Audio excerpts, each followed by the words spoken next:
ಇವತ್ತು ತಮ್ಮ ಜೊತೆಯಲ್ಲಿ ಭಾಳ ಪ್ರಮುಖವಾಗಿ ನಾಳೆ ಕರ್ನಾಟಕ ರಾಜ್ಯ ಸರ್ಕಾರ, ಸಿದ್ದರಾಮಯ್ಯನವರ ನೇತೃತ್ವದ ಸರ್ಕಾರ ಸಾಧನಾ ಸಮಾವೇಶ ಮಾಡ್ತಾ ಇದ್ದಾರೆ. ಎಲ್ಲಿ? ಬಳ್ಳಾರಿ ಜಿಲ್ಲೆಯಲ್ಲಿ.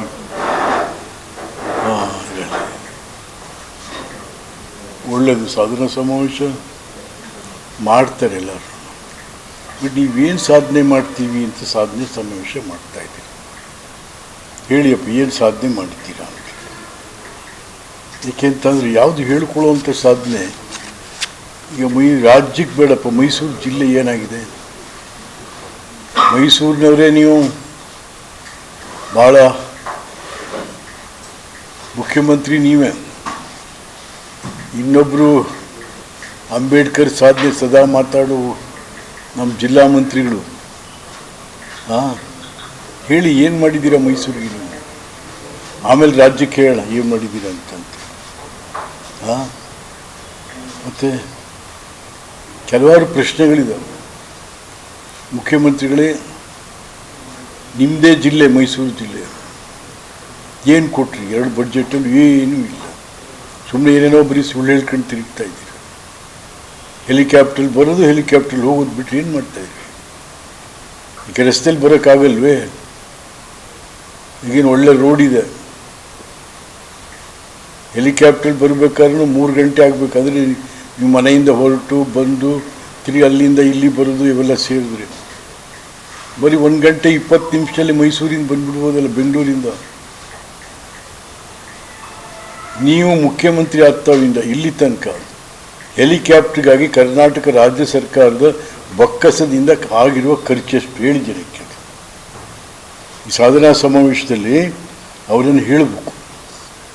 ಆಮೇಲೆ ನಿಮ್ಮ ಕಟು ನುಡಿಗಳಿಂದ ಸತ್ತ ಅಧಿಕಾರಿಗಳ ಸಂಖ್ಯೆ ಎಷ್ಟು, ಯಾರ್ಯಾರು, ಇದನ್ನು ಜನಕ್ಕೆ ಹೇಳಬೇಕು. ಮತ್ತು ಮೈಸೂರು ಮೂಡ ಹಗರಣದಲ್ಲಿ ನಿಮ್ಮ ಮತ್ತು ನಿಮ್ಮ ಕುಟುಂಬ ಅದರ ಪಾತ್ರ ಏನು? ನಿಮ್ಮ ಪಟಾಲಾಂ ಪಾತ್ರ ಏನು?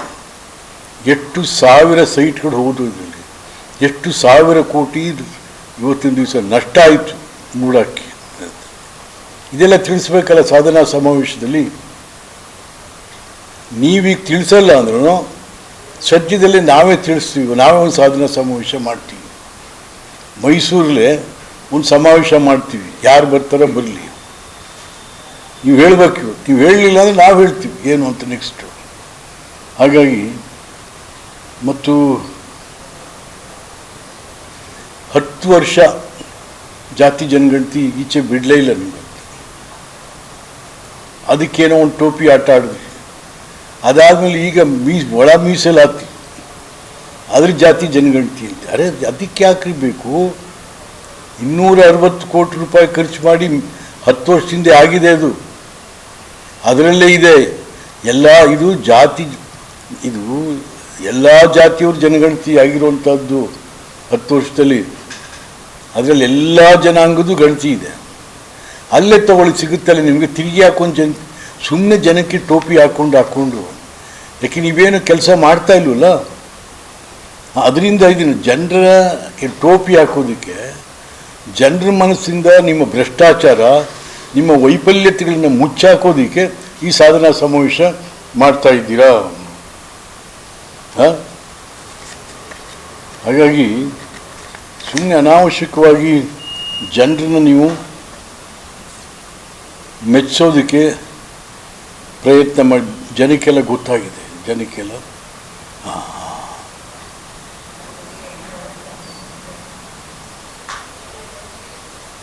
ಆಮೇಲೆ ಒಂದು ಸರ್ಕಾರ ಯಾವಾಗಲೂ ಕೂಡ ವಾರ್ಷಿಕವಾಗಿ ತನ್ನ ಸಾಧನೆ ಅಸೆಂಬ್ಲಿಲಿ ಹೇಳಬೇಕಾಗುತ್ತೆ. ನೀವು ಹೇಳೋದೇ ಇಲ್ಲ ಅಸೆಂಬ್ಲಿನಲ್ಲಿ ಏನು ಮಾಡಿದ್ದೀರಿ ನೀವು ಅಂತ. ಅಸೆಂಬ್ಲಿಲಿ ಈಗ ಈ ಸಾರಿ ಬಡ್ಜೆಟ್ ಕೊಡ್ತೀರ ಅಂತ ಇಟ್ಕೊಳ್ಳಿ. ಹಿಂದಿನ ಸಾರಿ ನೀವು ಬಡ್ಜೆಟ್ ಒಪ್ಪಿಗೆ ತೊಗೊಂಡಿದ್ದೀನಿ, ಏನು ಮಾಡಿದ್ರಿ ಹೇಳ್ತಾನೆ ಇಲ್ಲ ನೀವು. ಅಲ್ಲೂ ಟೋಪಿ ಜನಕ್ಕೆ. One of the best finance minister in India ಅಂತ ಹೇಳಿಸ್ಕೊಳ್ಳೋದು ಯಾರೋ ಚಮಚಗಳ ಕೈಲಿ.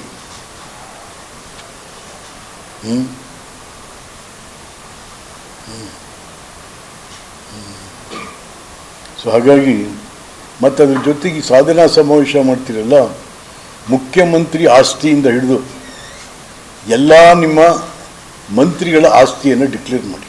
ಅವತ್ತು ನೀವು ಲೋಕಾಯುಕ್ತಕ್ಕೂ ಯಾವುದಕ್ಕೂ ಡಿಕ್ಲೇರ್ ಮಾಡ್ತೀರ, ಅದು ನಿಜವಾದಂಥ ಡಿಕ್ಲರೇಷನ್ ಅಲ್ಲ. ಅದು ನೀವು ನಿಜಕ್ಕೂ ಕೂಡ ಜನರಿಂದ ಓಟ್ ತೊಗೊಂಡು ಹೋದವರು,